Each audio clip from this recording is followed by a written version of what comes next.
gas, bloating, pain. The symptoms of celiac disease can really affect one's quality of life. And for some, cutting out gluten is not enough to get rid of all those symptoms. That's why Justine Dowd from the Faculty of Kinesiology is here this morning. And a team of her researchers, they're looking at exercise as a way to help. Good morning, Justine. Good morning, Leah. So let's just put some of this in context first before we get to the actual research study. How common is celiac disease?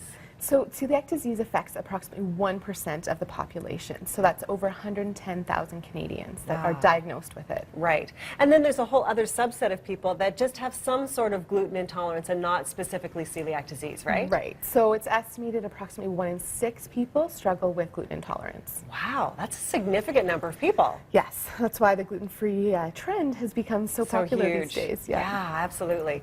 So that is, however, the only real treatment for celiac disease, isn't it, is cutting out that gluten. Right, which is really tough. Well, it's getting easier these days, Sure. but it still can be really difficult because gluten finds its way into pretty much everything. It does, doesn't it? And this is something you struggle with yourself, so you really know what you're talking about. So you have a vested interest in making this research work. Yes.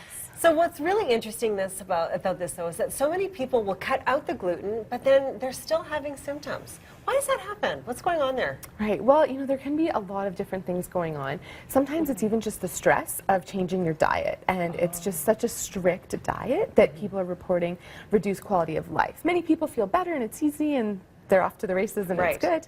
But then other people aren't feeling well. And so sometimes this is from other food intolerances, like things like dairy are really common for people with celiac disease, or irritable bowel syndrome, IBS. Up to 30% of people with celiac disease have that as well. Oh, wow. That's nuts. And we've also heard so much lately about the gut itself and just the bacteria that you've got in there and how that can work or help or hinder.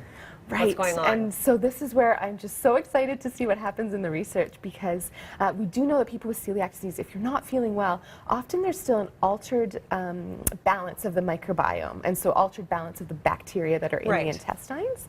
And some research is now coming out showing that exercise can actually help to balance that out and promote a more positive balance between the good and the bad bacteria in the gut. And this is where your research study comes in. This is really exciting. So tell us what people can do in terms of exercise and how it may actually help with some symptom relief.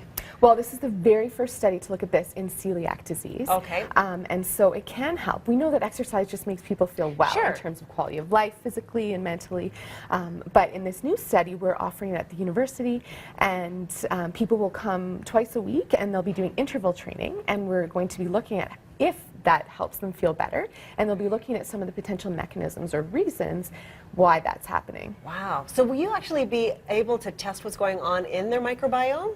Yes, that's right. So how would you do that? Well, we're working with Dr. Raylene Reimer, who's one of the leading experts in this area of the gut microbiome, and so we're doing stool sample analysis, and so we'll be looking at before and after, and then 3 months after the program to look at if there's any changes in the microbiome. That is so interesting. Wow. It's a really exciting opportunity. Because this could be a huge relief for so many people that are so stressed out about just not getting that relief that they want by simply changing their diet, right? Right. And it's compounded by, as we've talked about before, that the gluten-free diet is not necessarily the healthiest way to go. So people get diagnosed and then they go and stock up on processed foods, and then they end up feeling worse. But that's because these foods are lower nutrition, higher in calories, fat, and sugar, which doesn't help the whole situation either. Right. Wonderful. Okay, so the first wave of participants in this study are actually starting on Thursday. That's right. Yeah. Wonderful. But you actually are looking for more people as well. Tell us a little bit about that. So we're going to be recruiting more people starting in,